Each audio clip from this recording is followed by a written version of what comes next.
क्या ठीक प्रणाम किया बाबा बेटा? जी। मेरे को एसएलई था बाबा जी। एसएलई, ये भी बहुत खतरनाक बीमारी है। मुझे 2013 में डायग्नोज हुआ पॉजिटिव। ओ, 1 साल से तो पॉजिटिव भी नहीं आ पा रहा था, बहुत मुश्किल से पॉजिटिव आया। मतलब 1 साल। हाँ। क्या नाम बेटा? ज्योत्सना। कहाँ से हो? बिहार से। अब क्या हाल है?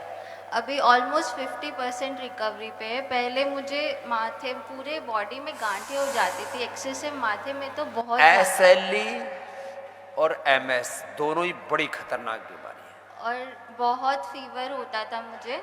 जब भी अटैक आता था 2-2 महीने में बेड रिडन रहती थी। बहुत मुश्किल होती थी मुझे, चल भी नहीं, मैं चलना खाना पीना बहुत मुश्किल होता था। कुछ भी खाती थी उल्टी हो जाता था। शाम के बाद तो इतनी एक्सेसिव खांसी कि मैं सो भी नहीं पाती थी। रात रात भर काली मिर्च और सब मुंह में रख के सोना पड़ता था। ये कौन है तुम्हारी? मम्मी है मेरी। माँ इसको लेकर के आई है।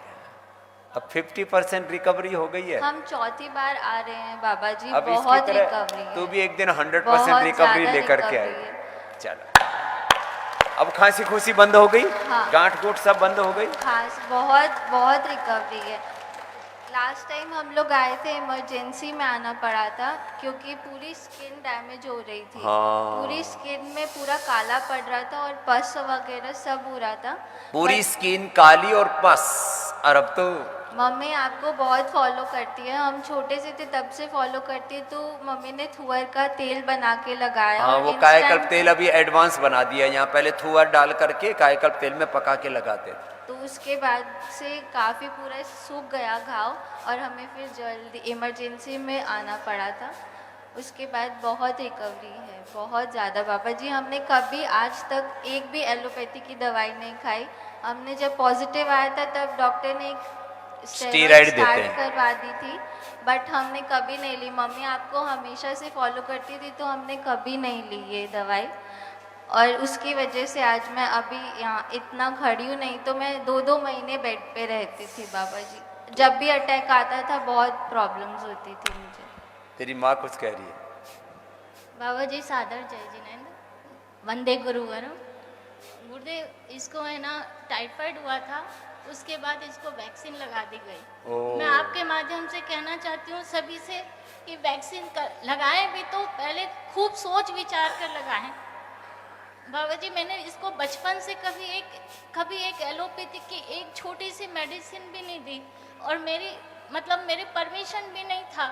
मेरी एकदम विद्रोह थी मैं, तब भी इसको लगा दिया गया और उसने इसकी एकदम जीवन को ही परिवर्तन कर दिया बाबा जी। वो पहले टाइफाइड, अब टाइफाइड में कहता हूँ खूब कुलम मुनक्का अंजीर से ठीक हो जाता है, उसके लिए क्यों दवाइयाँ खाते हो? पहले तो टाइफाइड की दवाई, ऊपर से वैक्सीन किसकी लगा दी?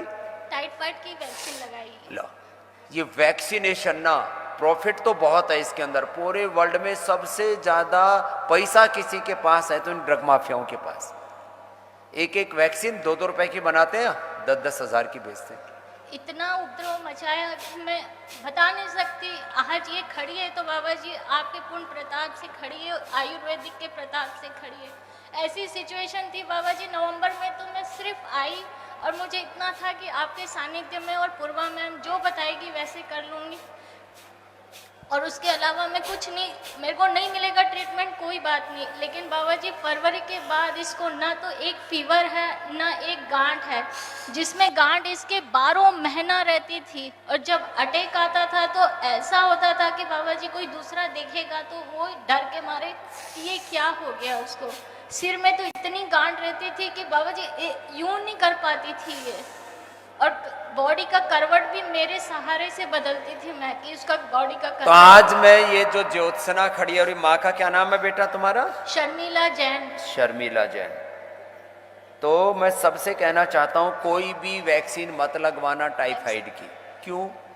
अब इसकी बेटी को उसी ने धकेल दिया मौत के मुंह में, ये तो बच गई। बचपन से इतनी स्वस्थ थी बाबा जी, जब से ये वैक्सीन लगाने के बाद इसको एसएलई हुआ उसी का ऐसे ही टाइप 1 डायबिटीज जिनको हो रखा है, अलग अलग प्रकार के स्किन डिजीज, ये लीवर किडनी फेलियर हो रखा है और ये यहाँ तक ये जो कैंसर भी हो रखा है, ये एलोपैथी की दवाइयों का, विदेशी दवा, विदेशी खान पान और विदेशी अपसंस्कृति, विदेशी विचार, इससे विदेशी आहार, विदेशी विचार, और ये विदेशी जीवन शैली, इसने लोगों के जीवन को नर्क बना रखा। इसलिए कुछ लोगों को आज समझ में आ रहा है, कुछ बाद में आएगा।